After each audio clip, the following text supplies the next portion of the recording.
친구가 뭘까? 친구라는 표현이 너무너무 우리 흔하지 않습니까? 그리고 또 좋지 않습니까?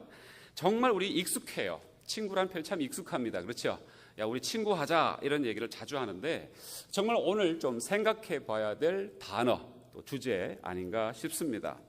여러분, 첫 번째로 친구는요, 정말 그냥 그렇게 알고 지나가는, 가볍게 만나고 지나가는 그런 단어라고 보통 우리는 생각하지만 저는 아니라고 단언하고 싶습니다. 우리의 인생의 내용을 구성하는 그런 요소라고 저는 믿습니다.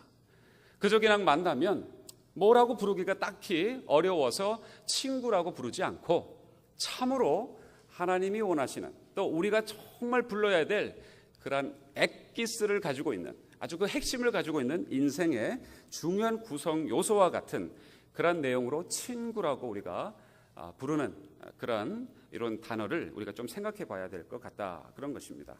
친구에 대한 명언을 한번 찾아봤어요. 그래서 아마 몇 가지 좀 보여주실 텐데, 첫 번째로 아리스토텔레스라는 유명한 그리스 옛날 철학자 아시죠? 이런 얘기를 했습니다. 친구란 두 개의 육체에 깃들인 하나의 영혼이다. 친구란 제2의 두 번째 자기이다. 또 키케로라는 유명한 시인이자 철학자도 친구는 나의 기쁨을 배로 하고 슬픔을 반으로 한다. 또 영국의 목사이시면서 시인이신 조지 허벌트라는 분도 이런 말씀을 했다고 해요. 친구 없는 일생은 증인 없는 죽음이다. 참으로 재미있는 표현이 아닌가 싶습니다. 이 외에도요, 친구라고 하는 그런 단어를 통해서 나오는 수많은 많은 좋은 얘기들이 많이 있습니다. 또 고사성어도 한번 생각해 보면 지음이라는, 지기지우라는 말로도 표현되어지는 그런 고사성어 아시죠? 아마 제가 조금 전에 표현했던 중마고우라는 표현 잘 들어보셨을 겁니다. 관포지교, 질환지교, 막역지우, 그죠? 이렇게 여러 가지 많은 친구에 대한 고사성어가 있어요. 그래서 저는 이렇게 단언해 보고 싶습니다. 그러므로 친구를 넓게 사귄 사람은 그만큼 인생을 넓게 산 것이고, 그 다음에 친구를 깊게 사귄 사람은 그만큼 인생을 깊게 사는 그런 사람이다. 그래서 반대로요, 좀 어려운 얘기지만 친구로부터 배신당하고 속임당한 삶은 실패한 삶이고, 그리고 어릴 때부터 친구로부터 도움과 사랑을 받은 사람은 오히려 성공한 사람이다. 그런 생각을 해보게 됩니다. 그러면 이런 생각이 듭니다. 왜 이렇게 친구가 중요합니까? 왜 수많은 사람들이 고대 때부터 수많은 역사의 흐름 속에서 수많은 사람들이 친구에 대한 이런 유명한 명언을 하고 고사성어를 만들어낼 정도로 인생의 내용을 구성하는 중요한 요소가 되었을까? 왜 그렇게 친구가 중요할까라는 것입니다. 여러분, 친구라는 것은요, 다시 한번 말씀드리지만 그냥 알고 지내는 사이가 아닙니다. 우리는 그렇게 알고 있죠. 제가 분명히 말씀드리지만 친구라는 것은 서로의 내면과 인생에 깊은 영향을 주는 관계라고 저는 분명히 믿습니다. 친구란 바로 그런 것이에요. 그냥 스쳐 지나가는 사이를 친구라고 우리는 부르지만 그것은 벌써 우리가 모든 좋은 단어들은 다 사단에게, 악한 것에 다 빼앗겨 버렸어요. 그중에 지난주에 살펴봤던 사랑의 단어가 그렇죠? 사랑이라 그러면 우리는 무조건 어떤 성적인 결합을 먼저 떠올리는데 그렇지 않다고 제가 지난주에도 말씀드렸습니다. 친구도 마찬가지예요. 요즘은 친구라는 말이 완전히 오염되어 버렸습니다. 그래서 저와 여러분이 알고 있는 친구라는 개념은 성경에서 말하는 친구하고는 너무나도 갭과 이 차이가 그 중간에 절벽과도 같은 깊은 수렁이 파여져 있는 것 같습니다. 우리 포스터를 하나 잠깐 보시겠습니다. 잘 아는 영화죠? 여러분 보셨습니까? 혹시? 우리 교회는 영화하고는 담쌓고 사시기로 작정한 분들이 아주 거룩한 성도님들이 많으시기에 제가 늘 교화를 시켜드리기 위해서 농담입니다. 이것은 2001년도에 대한민국에서 한때 센세이션을 일으켰던 거의 1000만에 육박하는 800만의 관객을 동원한 친구라는 영화의 포스터입니다. 유호성 씨, 그 다음에 중간에 있는 사람 누구죠? 영화는 못 봤어도 중간에 있는 사람 배우는 아시죠? 누굽니까? 장동건. 그걸 어떻게 아셨어요? 예, 잘 써 있습니까? 그걸 제가 이렇게 삭제를 했어야 되는데. 자, 하여튼 저 친구라는 영화가 나오면서 아주 뭐 한국을 들었다 놨다 했습니다. 그렇죠. 그 이후에도 최근에 친구 2가 개봉된 건 아십니까? 그리고 드라마로도 20부작이 돼가지고 한국 드라마로도 이렇게 엄청난 이렇게 또 방송을 탔다라는 그런 내용을 제가 들은 적이 있습니다. 그런데요, 여러분, 이렇게 이 영화, 친구가 무엇인가 깊이 있는 내용을 좀 알려주는 영화인가 보다 하고 여러분 보시면은 오해입니다. 전혀 성경에서 말씀하는 친구하고는 전혀 상반된 모습, 폭력이 난무하는 그런 모습밖에 볼 수가 없습니다. 네가 하와이 가라, 이 얘기밖에 기억이 나지 않는데 저는요. 자, 요즘은 친구란 말이 오염되어 있는 하나의 예로서 흔하지만 쉽게 문화적으로 접할 수 있는 단어이지만 성경에서 말씀하시는 그런 내용은 전혀 아니다라는 것을 제가 얘기 드리고 싶어서 뽑은 하나의 영화의 타이틀입니다. 여러분, 친구라는 이름만큼 흔한 것도 없지요. 그러나 라퐁텐이라는 프랑스 철학자도 이런 얘기를 했습니다. 친구라는 이름만큼 흔한 것도 없고 진솔한 친구만큼 진귀한 것도 없다. 그런 표현을 들려주고 있습니다. 여러분, 하나 퀴즈를 한번 내볼게요. 한번 잠시 생각을 머리를 한번 굴려보시기 바랍니다. 이 세상에서 친구가 가장 많은 나라는 어디일까요? 이 세상에서 가장 친구가 많은 나라는 어디겠습니까? 예, 맞습니다. 선물 드릴게요. 북한입니다. 전 국민의 동무화. 모든 사람이 제가 북한말은 잘 못해서 그냥 여기까지 하겠습니다. 박동무, 김동무, 이동무 전부 다 동무이죠. 그러다 보니까 전 국민의 동무화가 되어 있는 북한인데, 그러나 여러분 한번 생각해 보세요. 웃자고 한 얘기인 것 같지만 여기에 뼈가 있는 얘기가 있습니다. 누구도 그곳에 정말 친구가 있다고 아무도 생각하지 않습니다. 말은 동무라고 서로 동무 정말 우리는 회복해야 될 말은 정말 동무라고 저는 생각을 해요. 동무, 동지 같은 뜻을 품은 사람들, 얼마나 귀한 단어들인지 모르는데 왜곡되어 있고 오염이 되어 있어서 우리가 더 이상 쓰지 않고 있죠. 언어의 타락입니다. 언어의 왜곡입니다. 그래서 친구라는 말이 그냥 가볍게 만나는 사람들로 우리가 지금 고작 그 정도로 쓰고 있습니다. 여러분 좌우 주변에 한번 보십시오. 친구라고 여러분 한번 말씀해 주세요. 친구. 네, 친구. 예, 부부가 앉아 있는데도 친구 하니까 어색하십니까? 저 설교 끝까지 들으시면 아마 그러지 않으실 거라고 믿습니다.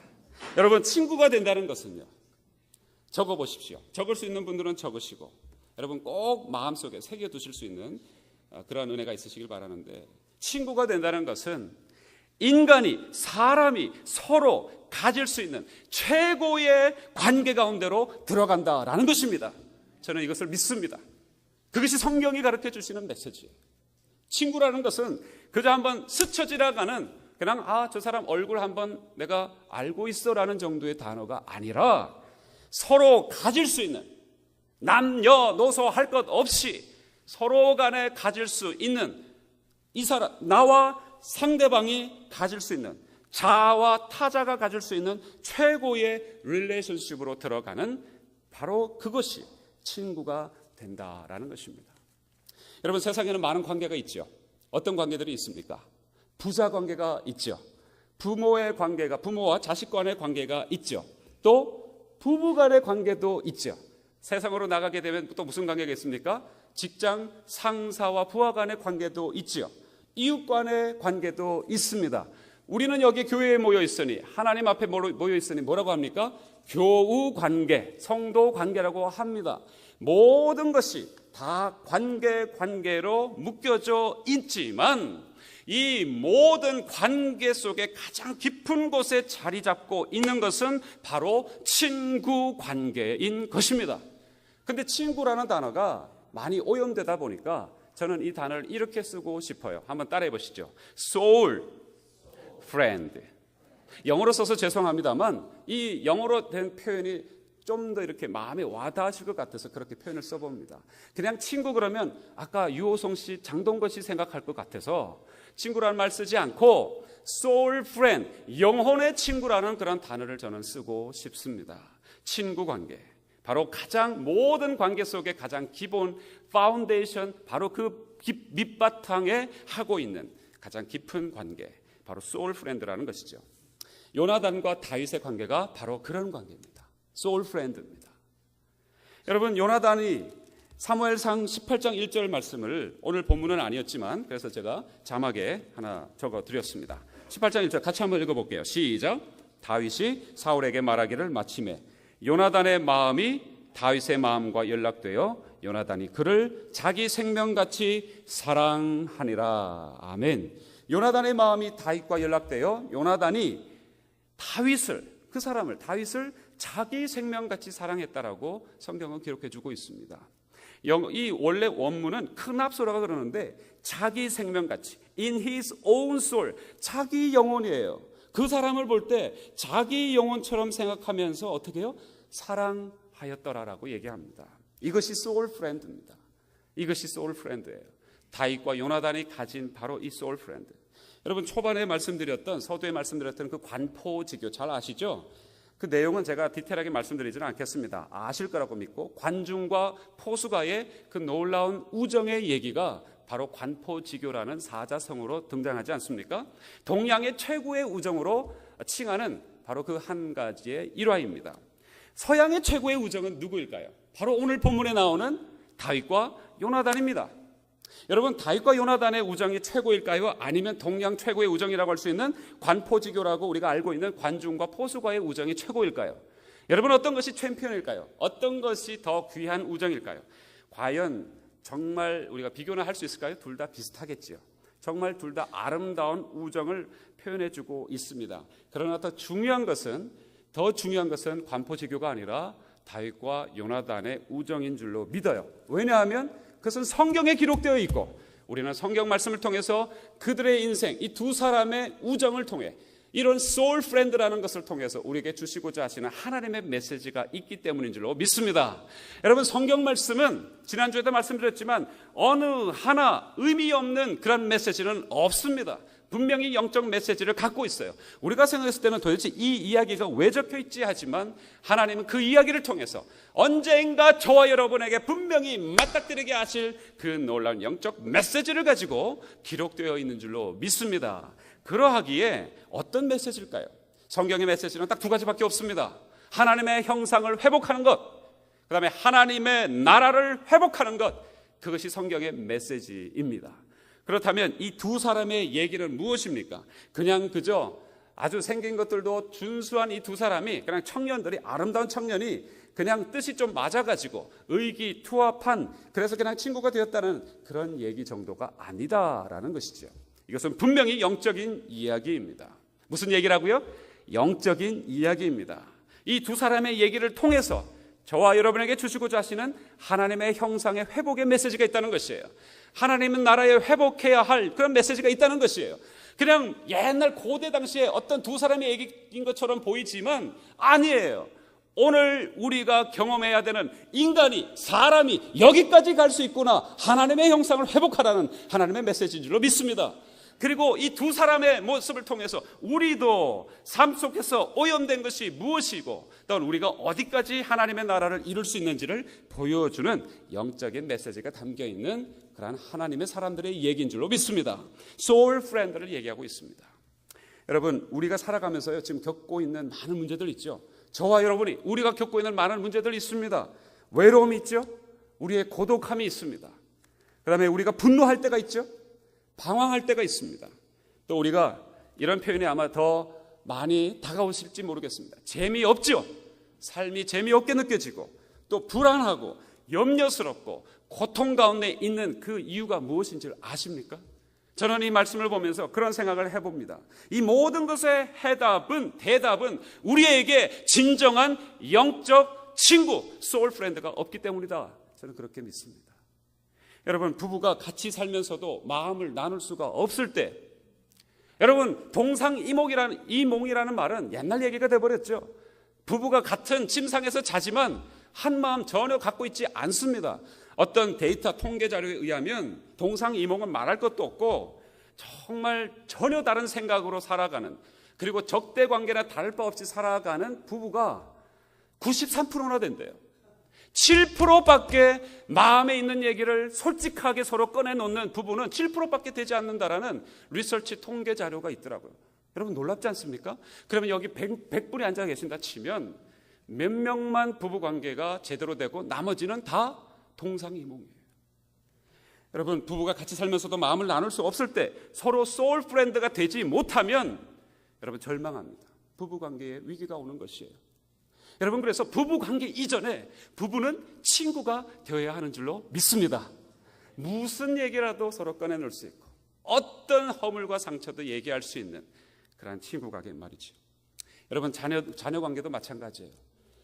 부모에게 자녀가 자기 하고 싶은 얘기를 정말 영적인 문제든 뭐 정서적인 얘기든 어떤 얘기든 부모에게 제대로 할 수 없다면 그 소울 프렌드가 되어주지 못한다면 자녀에게 여러분 자녀는 위기가 찾아오는 것입니다.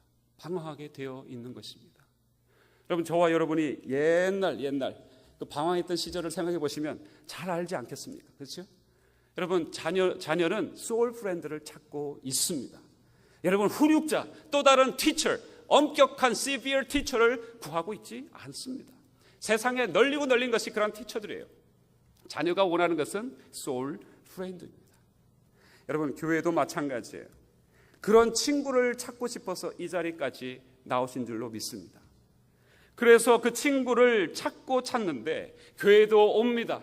찬양도 합니다. 기도도 합니다. 말씀도 이렇게 듣습니다. 그리고 성도의 교제라고 같이 밥도 먹습니다. 기도도 해봅니다. 그러나 진정으로 천국 공동체가 왜 안 이루어집니까? 그것은 서로 소울 프렌드가 무엇인지도 모르고 되고 싶은 생각도 전혀 해본 적이 없기에 그렇지 않겠습니까?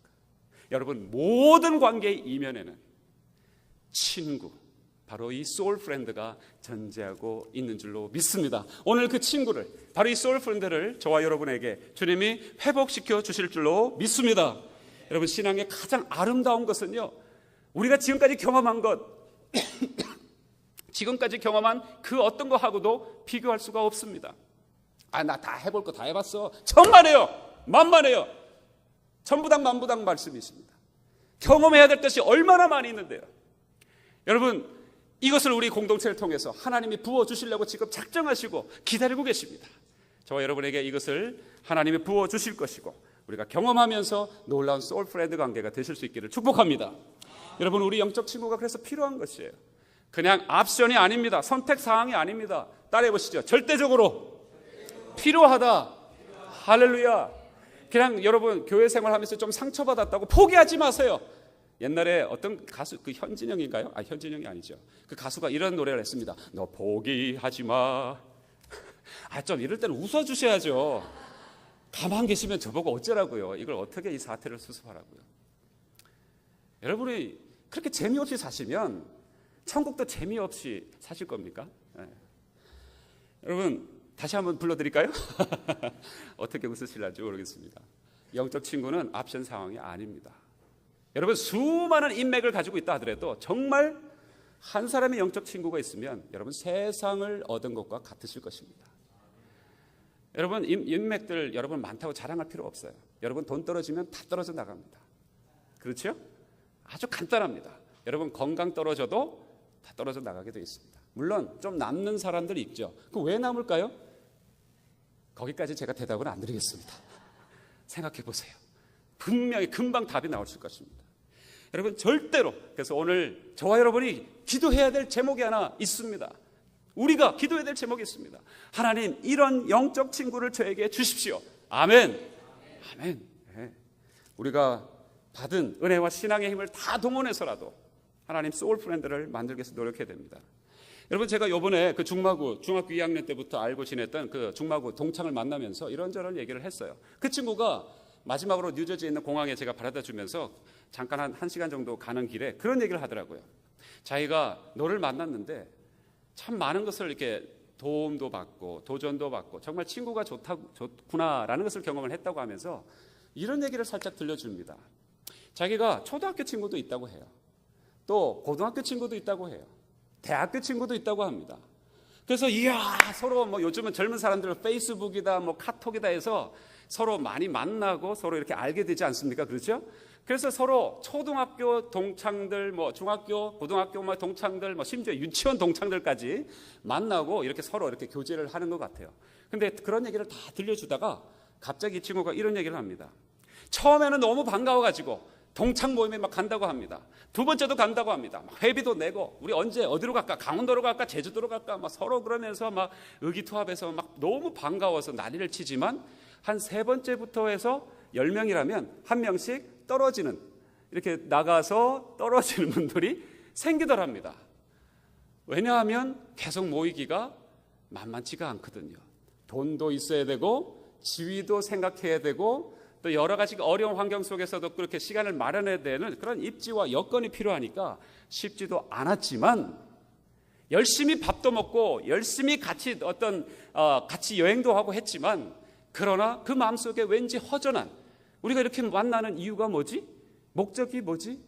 그래서 지금은 그냥 만나긴 만나지만 그냥 잘 있어서 하고 동네 옆집 이웃집 만나는 것 정도로 하고 있다라는 얘기를 살짝 들려주더라고요. 여러분 다 경험하셨죠? 여기까지 와서 이민사회에서 야 동창을 만나면 너무너무 반갑지만 그러나 그 모임이 몇 번 가던가요? 얼마나 지속하던가요? 여러분 열심히 많이 만나고 밥도 같이 먹지만 결국에는 서로 증오하고 싸움으로 혹시나 귀결되지는 않았습니까? 헛되고 소모전하고 그러면 우리는 이렇게 생각합니다. 야, 저 사람이 상처가 많아서 그래. 상처가 많아서요? 예, 물론 그럴 수도 있겠죠. 기대가 높아서요? 예, 그럴 수도 있겠죠. 그러나 저는 분명히 다 놓고 얘기할 수 있는데 방법이 잘못돼서 목표가 없기에 저는 그렇다고 믿습니다. 우리가 만나는 모든 관계 속에는 분명히 한 가지의 목표 그리고 분명한 방법이 필요한데 그것은 무엇일까요? 소울 프렌드가 되어지는 것입니다. 아멘. 저는 이 사실을 분명히 믿습니다. 그런 그림을 그리셔야 돼요. 그래서 영적 친구가 무엇이고 그러면 어떻게 만들 수 있는가? 여러분 이것을 듣고 가셔야 되겠죠? 어떻게 그럼 영적 친구, 이 소울 프렌드를 만들 수 있겠습니까? 어떻게 이런 소울 프렌드를 위해서 노력할 수 있을까요? 분명히 아셔야 됩니다. 그리고 오늘부터 노력하셔야 합니다. 기도하여 하셔야 합니다. 자, 첫 번째로 설교 노트에 아마 적혀 있을 것입니다. 첫 번째로 서로에게 상담가가 되는 것입니다. 상담가가 되는 것입니다. 여기에 상담학을 전공하신 분들이 있으실까 봐 제가 아는 체 하지는 않겠습니다. 그러나 여러분 어렵게 설명드리지 않겠습니다. 상담가가 된다는 것은요 아주 거창한 얘기처럼 들리지만 사실 이것입니다. 서로 부끄러운 것을 나눌 수 있는 그런 영적 친구가 되는 것이 상담가가 되는 것입니다. 서로 부끄러운 것을 나눌 수 있는 사람, 여러분 부부관계 속에서도 나누지 못한다면 어떤 사람하고 그 얘기를 나누겠습니까? 자녀하고 그런 얘기를 자녀가 마음 놓고 부모에게, 아빠에게, 엄마에게, 아버지에게, 어머니에게 그런 얘기를 못한다면 누구에게 상담을 요청을 하겠습니까? 여러분 놀랍게도요 오늘 이 요나단과 다윗이 첫 만남이 어떻게 시작되는 줄 아십니까? 부끄러움으로 시작합니다. 여러분 사무엘상 20장 30절에서 34절 같이 한번 읽어보겠습니다. 아마 자막이 있을 겁니다. 자막을 보시고 읽으시면 되겠습니다. 20장 30절 34절입니다. 같이 읽겠습니다. 시작. 사울이 요나단에게 노를 바라고 그에게 이르되 패역 부도의 계집의 소생아 네가 이새의 아들을 택하는 것이 내 수치와 네 어미의 벌거벗은 수치됨을 내가 어찌 알지 못하랴. 34절입니다. 심히 노하여 식사자리에서 떠나고 달의 제2일에는 먹지 아니하였으니 이는 그 부친이 다윗을 욕되게 하였으므로 다윗을 위하여 슬퍼함이었더라. 여러분 요나단이 이 다윗의 얘기를 슬쩍 사울에게 들려줍니다. 자기 아버지에게 다윗 좋은 사람 아닙니까? 라고 이렇게 얘기를 한번 하니까 사울이 버럭 화를 내면서 분노하면서 조금 전에 읽으셨던 30절에 나와 있듯이 이 패역 부도의 계집의 소생아 하면서 막 그냥 욕설을 자기 아들에게 퍼부어 댑니다. 그러면서 너는 정말 수치스럽다. 그 수치스러운 다윗을 네가 지금 옹호하느냐? 너도 수치한 놈이야. 나쁜 놈이야 라고 얘기하는 것이죠. 부끄러운 마음을 갖고 있는 거예요. 얼마나 상처를 받았든지 34절에 보니까 심히 이 요나단이 노해가지고 식사 자리에서 떠나버렸습니다. 일어나서 떠나버렸습니다. 먹지도 않고 분노하며 그렇게 다윗을 위해서 슬퍼하는 요나단의 모습을 보게 됩니다. 여러분, 요나단이 다윗을 처음 만났을 때에 그 첫 시기에 이 두 사람이 연결된 그 스토리는 부끄러움의 스토리였다는 것입니다. 어떤 좋은 학벌 때문에 서로 만난 것이 아니라 부끄러움 때문에 만나게 된 것이에요. 요나단의 부끄러움은 바로 사울 아버지였습니다. 그러면 다윗의 부끄러움은 뭘까요? 다윗의 부끄러움은 분명히 오늘 본문에서 전체에서 도체에서 나타나지만 다윗은 이제 쫓겨가는 인생이 되어버리는 시점이 있지 않습니까? 절대 다른 사람에게는 의심조차도 내어뿜지 않고 그리고 어떤 두려움도 내색하지 않는 정말 강한 용사로 서 있어야 하는데 가만히 한번 생각해 보세요. 사울이 칼을 들고 이제 호시탐탐 죽이려고 노력하는 그 장면 속에서 다윗이 어떻게 멀쩡하게 생활할 수 있을까요? 얼마나 힘들었겠습니까? 다윗의 shame, 부끄러움의 스토리는 무엇일까요? 바로 죽음의 두려움인 것입니다. 의심스러운 자기의 삶을 놓고서 날마다 공포스러운 것이 다윗의 부끄러움이에요. 자, 그런데 어떻게 다윗은 한 번도 사울을 향해서 분노하거나 사울 그 죽일 놈이라고 얘기하지 않고 있을까요?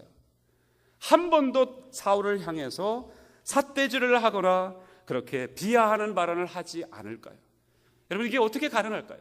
바로 요나단과 다윗이 서로 만나서 서로 부끄러운 얘기를 마음껏 토로하면서 토해내듯이 얘기하면서 요나단은 자신이 경험한 사울의 아버지를 부끄러워하는 그 내용을 얘기하면서 오열하였을 것이고 다윗은 바로 그 사울 아버지 때문에 죽음의 두려움과 그 의심 때문에 부끄러움에도 불구하고 요나단 앞에 다 그것을 고백하면서 서로 부끄러움을 내려놓으면서 서로 들으면서 서로 치유되면서 바로 영적 소울 프렌드가 되기 시작했다라는 것입니다.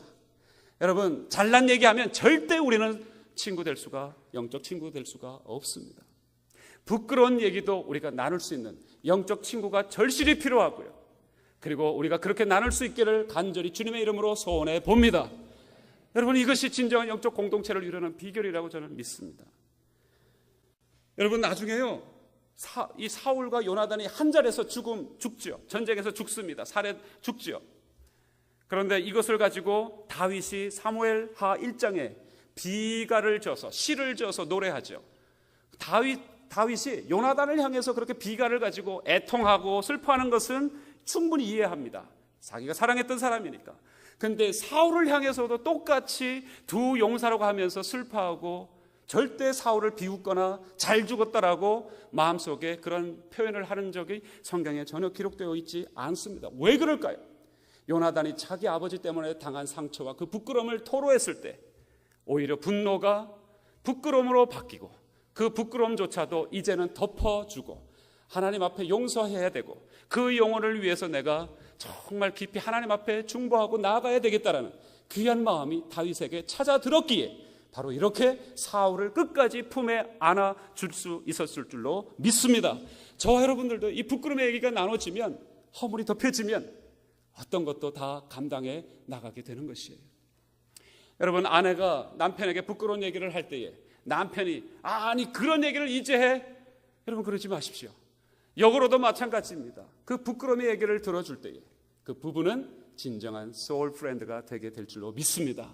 자녀도 마찬가지예요. 이놈의 자식 그래가지고 세상을 어떻게 살아? 아니에요. 그러나 그 부끄러운 얘기를 들어줄 때에 그가 오히려 그 실패와 어려움을 극복하고 바로 서게 되는, 오히려 정말 세상에서 둘도 없는 귀한 친구, 소울 프렌드가 바로 자녀가 될 줄로 믿습니다. 여러분, 두 번째로 서로에게 중보자가 되어야 합니다. 서로에게 중보자요. 여러분, 사무엘상 19장 4절에서 5절 같이 한번 읽어보겠습니다. 19장 오늘 여기 나와 있습니다. 같이 19장 4절에서 5절 같이 한번 읽겠습니다. 시작. 요나단이 그 아비 사울에게 다윗을 포장하여 가로되 원컨대 왕은 시나 다윗에게 범죄치 마옵소서. 그는 왕께 득죄하지 아니하였고 그가 왕께 행한 일은 심히 선함이니이다. 그가 자기 생명을 아끼지 아니하고 블레셋 사람을 죽였고 여호와께서는 온 이스라엘을 위하여 큰 구원을 이루셨으므로 왕이 이를 보고 기뻐하셨거늘 어찌 무고히 다윗을 죽여 무죄한 피를 흘려 범죄하려 하시나이까. 여러분, 요나단은요 다윗을 변호하기 위해서 목숨까지도 내려놓고 있는 장면입니다. 자기의 지위, 자기 어떤 그런 모습 다 뒤로 안양곳하지 않고 이 다윗을 하나 살리려고 온 힘을 다하는 바로 요나단의 모습 보게 되는 것입니다. 이것이 중보자예요. 여러분, 저와 여러분이 어려울 때에 우리를 살리기 위해서 자기의 어떤 그런 처지 형편 생각하지 않고 목숨과도 같이 정말 우리를 사랑하는 그런 소울 프렌드가 분명히 있어야 할 줄로 믿습니다. 여러분, 그걸 우리가 세상에서는 얻을 수 없어요. 이 교회 성도들 가운데 하나님이 허락해 주실 줄로 믿습니다. 여러분, 이 소울 프렌드는요 그래서 여기까지 갑니다. 서로의 친구에게 영적 문제가 있는 것이 보여요. 그러면은 직언을 해주게 됩니다. 너 이건 아니잖아. 어떤 누구도 얘기 못하지만 그 소울 프렌드는 그 말을 해줄 수가 있게 되는 것이에요. 영적 상태를 서로 케어해주고 있기 때문에 이거는 아니잖아, 우리가 하나님 앞에 이렇게 서서는 안 되잖아 하면서 서로를 책임져주는 관계가 되는 것이에요. 직언하게 됩니다. 문제가 있을 때 알려줍니다. 때로는 죄를 엄격히 경고하기도 합니다. 저는 여러분에게 그런 소울 프렌드가 되기를 원합니다. 여러분들도 저에게 소울 프렌드가 되어 주십시오. 또 여러분 서로가 그렇게 되기를 주님의 이름으로 축복합니다. 여러분, 이렇게 직언하고 엄격히 경고하지만 그러나 그 이후에 소울 프렌드끼리는 그렇지만 다른 사람에게 가서 또한 그렇게 직언하고 그 사람이 이랬더라 하면 여러분, 그거는 고발자입니다. 그거는 아니죠. 정말 다른 사람들 앞에 가서는 오히려 하나님 앞에서 사람들 앞에서는 그 사람을 끝까지 변호하는 그런 사람이 소울 프렌드인 줄로 믿습니다. 여러분, 영적으로 서로 책임져 주시는 그런 놀라운 아름다운 동반자 관계가 될 수 있기를 바랍니다. 세 번째로 적어보시죠. 서로에게 개발자가 되어야 합니다. 뭘 개발하다 할 때 개발자입니다. 그 사람 안에 있는 가능성을 보는 것입니다. 지금은 아무리 봐도 사람의 눈으로 봤을 때는 뭔가 보이지가 않아요. 답답하기만 합니다. 아펜젤러 선교사님, 언더우드 선교사님이 조선에 처음 도착하셨을 때 이렇게 허옇게 옷을 입고는 있지만 도대체 속에 무슨 꿍꿍이를 하고 있는지 전혀 모를 이 조선 사람들. 그러나 하나님의 나를 여기까지 보내셨고, 그리고 하나님이 분명히 이 백성들을 통해서 이루실 일을 분명히 저는 기대하고 기다립니다. 하나님 도와주십시오라고 한 놀라운 그런 기도문 여러분 아시죠? 여러분, 저와 여러분에게도 그런 놀라운 하나님의 기대하심이 있고 서로에게 기다려 주셔야 합니다. 얼마든지 개발되고 하나님이 지금도 일하고 계신 줄로 믿습니다. 그래서 그것을 믿고 기다려 주며 서로 세워주기를 간절히 소망하는 바로 그런 개발자가 서로 되어줄 때에 원래 하나님이 여러분 각자에게 디자인하시고 기대하고 계시는 부분을 서로가 바라보면서 기도하면서 기다려줄 때에 하나님은 그 두 사람을 소울 프렌드로 엮어주시고 그 다음에 그 소울 프렌드로 엮어준 그 두 사람을 통해서 천국이 이 자리에 임하게끔 하나님 역사해 주실 줄로 믿습니다. 할렐루야. 바로 그것이에요. 요나단이요, 오늘 사무엘상 23장 16절에 17절 보니까 그런 표현이 있어요. 자기의 겉옷도 내어줍니다. 자기가 갖고 있던 군복도 벗어줍니다. 칼도 줍니다. 활도 줍니다. 띠도 주어버립니다. 이게 무슨 얘기일까요? 네가 왕이다. 분명히 요나단이 차기의 대선 주자 아닙니까? 사울 다음으로 누가 왕이 되어야 합니까? 요나단입니다. 그런데 사울 차기 주자로 요나단이 바로 다윗에게 그 모든 것을 벗어주는, 네가 이스라엘 왕이 되어야 한다고 하는, 그리고 십황무지 마지막으로 이 두 사람이 만나는 그 장면에서도 끝까지 다윗을 세워주는 요나단의 모습을 봅니다. 바로 개발자인 것이에요. 다윗에게 기름 부은 것은 사무엘입니다. 그러나 만약에 다윗에게 요나단이 없었다면 아마 중도의 목동으로 목자로 다시 돌아갔거나 아니면은 블레셋의 용병이 되고 말았을 다윗 인생이었을 것입니다. 그런데 그에게 이 소울 프렌드가 있었기에 놀라웠게도 하나님의 사람으로 하나님이 디자인하셨던 그 놀라운 뜻 안에서 이스라엘의 왕이, 선왕이 성군이 되고 지금까지 저와 여러분에게 회자되는 다윗이 있을 수 있게 된 것입니다. 소울 프렌드가 그에게 있었기 때문입니다. 제가 질문 하나 던지겠습니다. 여러분에게 소울 프렌드가 있습니까? 한 사람이라도 있습니까? 여러분, 성도라고 하면서, 교인이라고 하면서 소울 프렌드가 없이 신앙생활을 한다는 것은 있을 수가 없는 것입니다. 여러분, 우리가 갖고 있는 신앙 통해서 하나님이 맺어주신 그 아름다운 소울 프렌드, 그 인연이, 하나님이 맺어주신 그 아름다운 관계가 회복되지 않으면 우리는 어쩌면 정말 깊게 우리의 삶을 다시 돌이켜봐야 되지 않는가 싶습니다. 왜냐하면 우리 주님도 죄인의 친구로 오셨다고 말씀해 주고 계시기 때문에 그렇습니다. 우리 주님도 저와 여러분에게 뭘로 오셨다고요? 소울 프렌드, 친구로 오셨습니다. 그래서 주님은 우리에게 상담 가셨고, 지금도 상담 가시고, 지금도 중보자시고, 지금도 우리를 개발시켜 주시고 계시는 가운데 계십니다.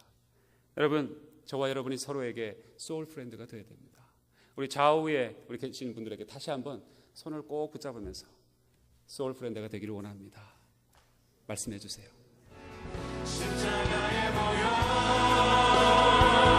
완전하신 사랑 이미 원하갑니다.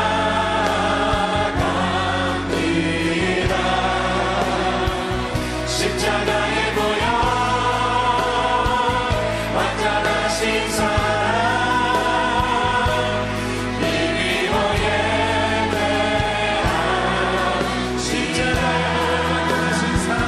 십자가에 모여 완전하신 사랑 이미 원하갑니다.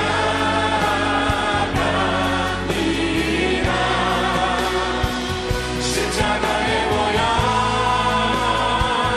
완전하신 사랑 이미 예배합니다. 주의 보좌로 나아갈 때에 주의 보좌로 나아갈 어떻게 나가야 할까?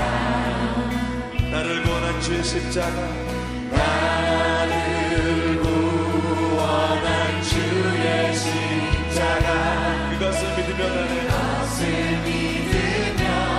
가네. 주의 보좌로 나아갈 때에